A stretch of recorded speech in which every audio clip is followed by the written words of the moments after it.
പട്ടാളൻ രവി ഇറങ്ങിയാൽ എറണാകുളത്ത് 4ാം സ്ഥാനം ഉറപ്പാണ്.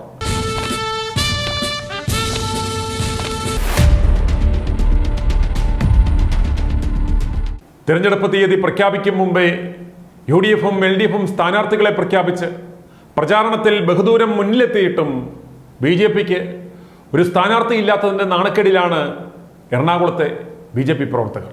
ചുവരെല്ലാം ബുക്ക്ഡ് എന്നെഴുതി ആരും കൊണ്ടുപോകാതെ കയ്യും വിരിച്ച് പ്രവർത്തകർ മതിലിൽ കെട്ടിപ്പിടിച്ച് നിൽക്കാൻ തുടങ്ങിയിട്ട് മാസം 2ആയി. പക്ഷേ പ്രചരണം തുടങ്ങുവാൻ കാത്തിരിക്കുമ്പോഴും ഒരു അളിഞ്ഞ സ്ഥാനാർത്ഥിയെ കിട്ടാതെ വലയുകയാണ് BJP നേതൃത്വം. കാത്തിരുന്ന് ഒടുക്കം ഇതാ കിട്ടിപ്പോയി എന്ന് പറഞ്ഞ് പതിവ് പോലെ വല്ല വക്കുപൊട്ടിയതും വവ്വാല് കുത്തിയതുമായ ഏതെങ്കിലും ഒരു ആക്രി സാധനം സുരുവിൻ്റെ ഗ്യാരണ്ടി എന്ന് പറഞ്ഞ് അവസാനം കൊണ്ടിറക്കുമെന്ന് പ്രവർത്തകർക്ക് ഏതാണ്ട് ഉറപ്പാണ്. അത് ഏത് പാഴാണ് എന്ന് മാത്രം അറിഞ്ഞാൽ മതി അവർക്ക് പണി തുടങ്ങാമല്ലോ. എറണാകുളം പോലൊരു മണ്ഡലത്തിൽ ഇതുവരെ ഒരു വേട്ടാവളിയനെ പോലും കണ്ടെത്തുവാൻ കഴിയാത്ത സംസ്ഥാന നേതൃത്വമാണ് ഇവിടെ താമര ഇത്തവണ വിരിയും എന്ന് വിരിഞ്ഞു നിന്ന് പറയുന്നത്. വിരിയുമോ? നളിനി, ജമീല, റിപ്പർ ചന്ദ്രൻ, ആട് ആന്റണി എന്നിവരോട് വരെ സ്ഥാനാർത്ഥിയാകാൻ പറ്റുമോ എന്ന് ചോദിച്ച് സമീപിച്ചു അത്രേ.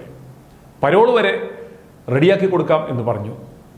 ബാക്കി ഏതാണ്ട് എല്ലാവരെയും ഇവർ കണ്ടു കഴിഞ്ഞു. ചീറ്റിപ്പോകുമെന്ന് ഉറപ്പുള്ള വെടിക്കെട്ടിന് ഞങ്ങളില്ലെണ്ണ എന്നാണ് ഇവർ പറയുന്നത്.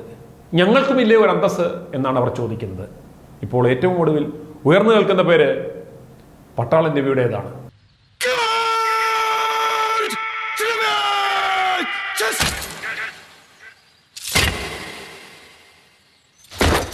റീനൽ ട്രാൻസ്പ്ലാന്റേഷനൊക്കെ നടത്തി വീട്ടിലിപ്പോൾ ഒരു പരിപാടിയുമില്ലാതെ ബാരലിലെ കരിയൊക്കെ കുത്തി ഇരിക്കുന്നതിനാൽ മാനനഷ്ടം കൊടുത്താൽ മത്സരിക്കാമെന്നാണ് രവി പറഞ്ഞിരിക്കുന്നത്.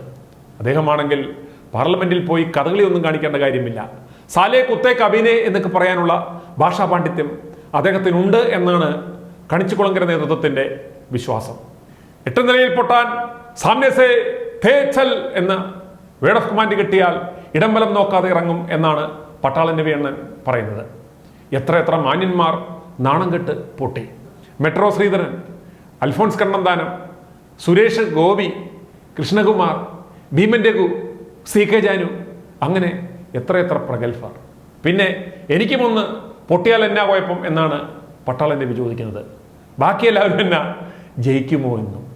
അതേസമയം BJPക്കകത്ത് പട്ടാളൻ രവിയോട് എതിർപ്പുള്ളവരുമുണ്ട് എന്നതാണ് അത്രേ സത്യം. രവിയുടെ സ്ഥാനാർത്ഥിത്വവുമായി ബന്ധപ്പെട്ടും ജില്ലയിലെ BJPക്കകത്ത് വിയോജിപ്പ് നിലനിൽക്കുന്നുണ്ടത്രേ. ഇത്രയും മാന്യതയുള്ള ഒരാളെ തങ്ങളുടെ സ്ഥാനാർത്ഥിയായി വെച്ചാൽ എങ്ങനെ ശരിയാകുമെന്നാണ് ഇവർ ചോദിക്കുന്നത്. തീട്ടം ജോർജിനെ പോലെയുള്ള സോളാർ അബ്ദുള്ളക്കുട്ടി മാതിരിയുള്ള ഐറ്റത്തെയൊക്കെ ഒന്ന് തപ്പിയെടുക്കുവാനാണ് ഇവർ പറയുന്നത്. അതുകൊണ്ട് തന്നെ ഔദ്യോഗികമായി സ്ഥാനാർത്ഥിത്വം സ്ഥിരീകരിക്കപ്പെടാതെ ഒരു നീക്കവും നടത്താനാകാത്ത സാഹചര്യമാണ് നിലവിൽ സംജാതമായിരിക്കുന്നത്. പട്ടാളൻ രവിയെ മത്സരിപ്പിക്കുന്നത് ഗുണം ചെയ്യില്ലെന്നാണ് പാർട്ടിക്കുള്ളിൽ ഒരു വിഭാഗത്തിന്റെ അടക്കം പറച്ചിൽ. 2019 ലോക്സഭാ തെരഞ്ഞെടുപ്പിൽ ഇടതിന്റെ P രാജീവിന് വേണ്ടി പ്രചരണവേദിയിലെത്തിയ ആളാണത്രേ പട്ടാളൻ രവി. അത് മാത്രമല്ല, കോൺഗ്രസ് സ്ഥാനാർത്ഥികളോടും അദ്ദേഹം ആഭിമുഖ്യം പുലർത്തിയിരുന്നു പോലും. ഇതെല്ലാം തിരിച്ചടിയാവുമെന്നാണ് ഇവർ പറയുന്നത്. ഏതായാലും ടപ്പേന്ന് 8 നിലയിൽ പൊട്ടും. 3ാം സ്ഥാനം പോലും നോട്ട കൊണ്ടുപോകും. പിന്നെ ഏത് സുഗ്രീവൻ നിന്നാൽ എന്താ എന്നാണ് ആരോ ചോദിക്കുന്നത്. കേരള വെറുപ്പിക്കൽ സർവകലാശാല മുൻ vice chancellor KS Radhakrishnan, CG Rajagopal, സ്ഥിരം അറവുകോഴി AN രാധാകൃഷ്ണൻ തുടങ്ങിയ പേരുകളാണ് ഇതിനു മുമ്പ് എറണാകുളത്ത് BJPക്കായി ഉയർന്നു കേട്ടത്. ഏറ്റവും ഒടുവിലായി അത് പട്ടാളൻ രവി വരെ എത്തി നിൽക്കുന്നു. 2014 AN രാധാകൃഷ്ണൻ മത്സരിച്ചപ്പോൾ 11.63% വോട്ടായിരുന്നു പാഴായിപ്പോയത്. കഴിഞ്ഞ തവണ അൽഫോൺസ് കണ്ണന്താനം മത്സരിച്ചപ്പോൾ അത് 14.28% ഉയർന്നു. 15% വോട്ട് കിട്ടുവാൻ സാധ്യതയുള്ള മണ്ഡലത്തെയാണ് ഇവർ A ക്ലാസ് മണ്ഡലം എന്നൊക്കെ ഓമനപ്പേരിട്ട് വിളിക്കുന്നത്. നാണം കെട്ട തോൽവി ഏറ്റുവാങ്ങുവാൻ ഉറപ്പായും വിധിക്കപ്പെട്ട മണ്ഡലങ്ങളുടെ പട്ടികയിലാണ് BJPക്ക് എറണാകുളം. എങ്കിലും ഉള്ള ഫണ്ട് അടിച്ചു മാറ്റാനെങ്കിലും ഒരു വാളാവളഞ്ചനെയെങ്കിലും കണ്ടെത്തണ്ടേ എന്നാണ് ജില്ലാ നേതൃത്വം ചോദിക്കുന്നത്. ഏതായാലും നാണം കെട്ട തോൽവി ഉറപ്പാണ്. ഇനി സ്ഥാനാർത്ഥിയെ കിട്ടിയാലും കിട്ടിയില്ലെങ്കിലും ഉള്ള ഫണ്ട് ഇറക്കിത്താ സുരുവേ എന്നാണ് നേതാക്കൾ പറയുന്നത്. i2i News, an eye for truth. i2i news subscribe ചെയ്തിട്ടില്ലാത്തവർ ഇപ്പോൾ തന്നെ സബ്സ്ക്രൈബ് ചെയ്യുക.